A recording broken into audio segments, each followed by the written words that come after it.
To my educational channel విద్యా ఉద్యోగ సమాచారానికి స్వాగతం. ఇవాళ మనకు ముఖ్యమైన అంశాలలో ఒక ప్రధానమైన వార్త మీకోసం నేను డిస్కస్ చేస్తున్నాను.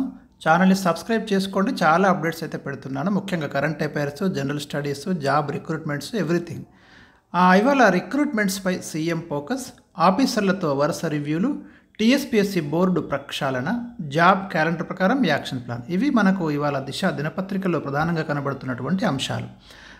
అంటే ఈ మధ్యకాలంలో మనకు మీరు గమనించండి, టీఎస్పీఎస్సీలో కానివ్వండి, ఇతర గురుకుల రిక్రూట్మెంట్స్ కానివ్వండి, అటు పోలీసు రిక్రూట్మెంట్ బోర్డు కానివ్వండి, వరుసగా రిజల్ట్స్ అనౌన్స్ చేయడము, పెండింగ్లో ఉన్న రిజల్ట్స్ అన్నీ కూడా మరి అనౌన్స్ చేయడం జరిగింది. వాళ్ళకు అపాయింట్మెంట్ ఆర్డర్లు ఇస్తున్నారు. ఇదంతా చూస్తుంటే గవర్నమెంట్ చాలా ప్రధానంగా నిరుద్యోగులకు సంబంధించినటువంటి ఉద్యోగ నియామకాల మీద ప్రధానంగా దృష్టి సారించిందనే విషయము మనకు స్పష్టంగా అర్థమవుతుంది.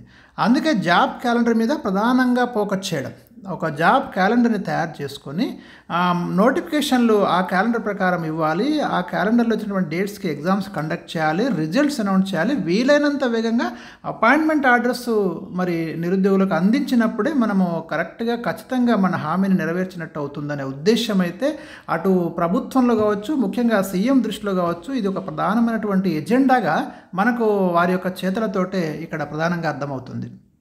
కాబట్టి ఎవరైతే నిరుద్యోగ అభ్యర్థులు ఉన్నారో మీరు నిశ్చింతగా మీ ప్రిపరేషన్ అయితే స్టార్ట్ చేయండి. ఏ ఎగ్జామ్స్ అయితే మీరు ఇంకా అప్లై చేసి ఉన్నారో, ముఖ్యంగా గ్రూప్ 2 కావచ్చు, గ్రూప్ 3 కావచ్చు, కొత్తగా వచ్చే గ్రూప్ 1 నోటిఫికేషన్ కావచ్చు, మరోవైపు దాదాపు 11,000 పోస్టులతో డిఎస్సి నోటిఫికేషన్ కూడా వేగంగా ఏర్పాట్లు అయితే జరుగుతున్నాయి. చిన్న చిన్న టెక్నికల్ ఇష్యూస్ ఉంటే వాటన్నిటిని కూడా క్లియర్ చేసి ఎలాంటి లీగల్ ఇష్యూస్ రాకుండా నోటిఫికేషన్లు జారీ చేయడం ఒక ఎత్తు, వాటికి ఎగ్జామ్స్ కండక్ట్ చేయడము, వీలైనంత వేగంగా రిజల్ట్స్ అనౌన్స్ చేయడం అనేది ప్రధానంగా ప్రభుత్వం దృష్టిలో ఉన్నట్టు మనకి ఇక్కడ అర్థమవుతుంది. సో ఇక్కడ ఆఫీసర్స్ కూడా అదే మాట చెప్తున్నారు. కాంగ్రెస్ ప్రభుత్వం ఏర్పడిన తర్వాత జాబ్స్ ప్రాసెస్ స్పీడ్ అయ్యింది. గతంలో పెండింగ్లో ఉన్నటువంటివి కూడా అన్నీ కూడా క్లియర్ చేస్తున్నారు.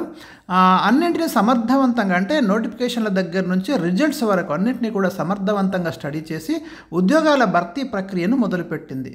సీఎం రేవంత్ రెడ్డి ఆఫీసర్లతో వరుసగా రివ్యూలు చేస్తూ నిరుద్యోగులకు మేలు చేసేందుకు చొరవ చూపుతున్నారు అని మనకిక్కడ కనబడుతుంది. తెలంగాణ రాష్ట్ర ఏర్పాటు ట్యాగ్ లైన్ను ప్రస్తుత కాంగ్రెస్ సర్కారు సంపూర్ణంగా పూర్తి చేసేందుకు కంకణం కట్టుకున్నది. దీనిలో భాగంగానే ఉద్యోగాలను భర్తీ చేసే టీఎస్పీఎస్సీ బోర్డును ప్రక్షాళన చేయడం జరిగింది. మీ అందరికీ తెలుసు. మరి ఏదైతే పెండింగ్లో ఉన్న అన్నీ కూడా స్పీడప్ చేస్తున్నారు.